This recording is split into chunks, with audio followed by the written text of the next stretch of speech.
It was the early 1980s in Washington state, a time of innocence, before the shadow of fear crept into the peaceful communities along the Green River. What began as the discovery of one young woman's body floating in the river quickly escalated into a series of grisly, shocking discoveries that would haunt the region for decades. Women were disappearing in alarming numbers, young, vulnerable women who were never seen alive again. The bodies started piling up along the Green River, and with them came the terrifying realization. A cold, calculated predator was on the loose, targeting women who seemed to vanish into thin air. Who could be behind such a string of heinous crimes?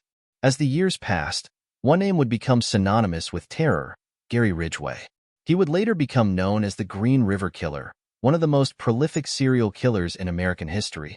Ridgway, a quiet and unassuming man, was hiding in plain sight, eluding capture for more than 20 years. But how could a man responsible for so many crimes remain undetected for so long? This is the story of Ridgway's deception, the investigators who tirelessly hunted him, and the decades of heartbreak that followed as families waited for justice. Please subscribe to our channel and make comments about what you think of our videos. The first body was found in July 1982. Wendy Lee Caulfield, a young woman, strangled and discarded in the Green River near Seattle. It was a grim discovery, but no one could have predicted that it would be the beginning of a nightmare that would stretch over 2 decades.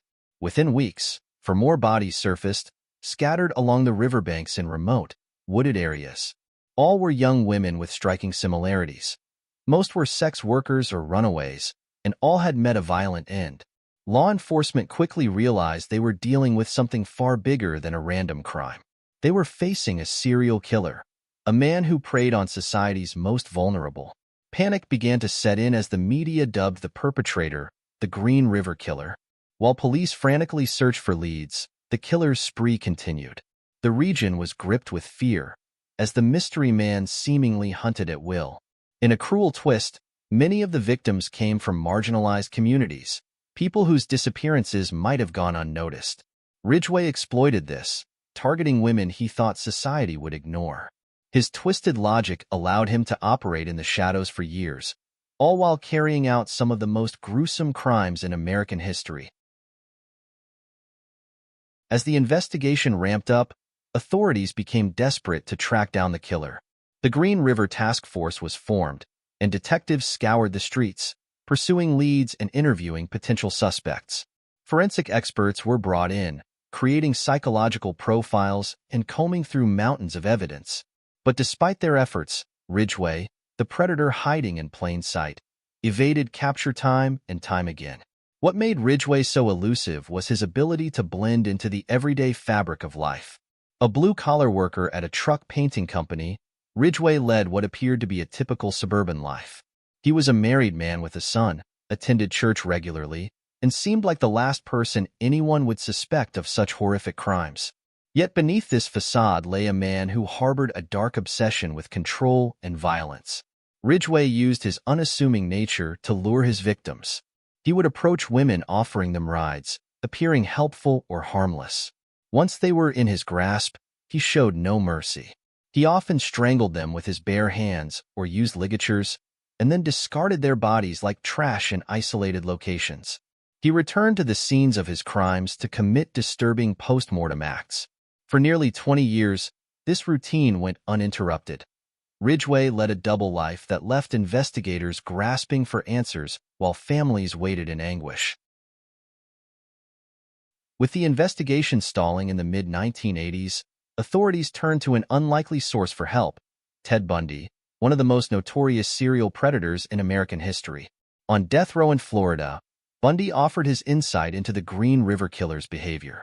He described the psychological profile of a man who would likely revisit the bodies of his victims after the killings, something Bundy himself had done.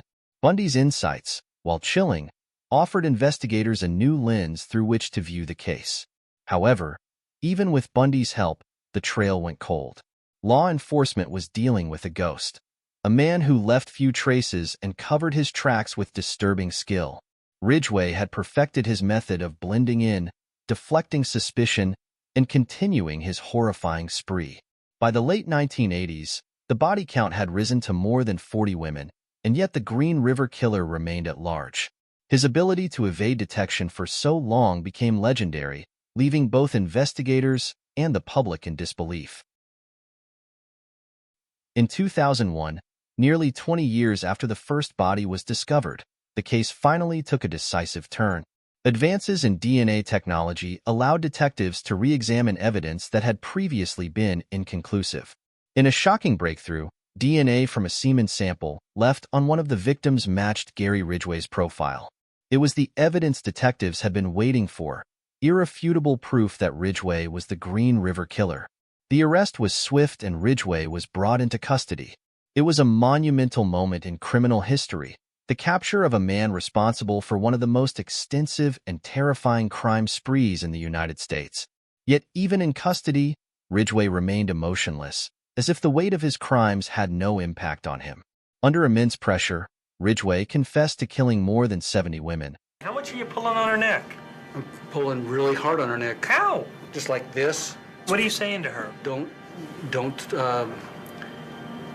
fight, and I'll let you go. Though only 48 murders were confirmed through evidence, his confessions were chilling in their coldness. He described how he chose his victims based on their vulnerability, seeing them as easy targets who wouldn't be missed. Ridgway showed no remorse, often failing to even remember the names of his victims. The chilling confessions.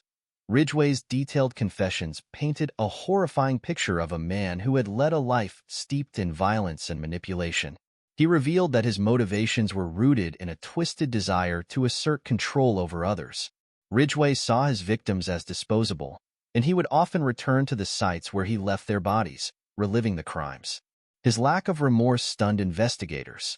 Even after confessing to dozens of killings, Ridgway showed no signs of guilt, only a cold, calculated detachment that further underscored the horror of his actions. In his plea deal, Ridgway agreed to lead investigators to the remains of additional victims, some of whom had been missing for over 15 years. He had buried many in remote areas, often returning to their remains long after their deaths.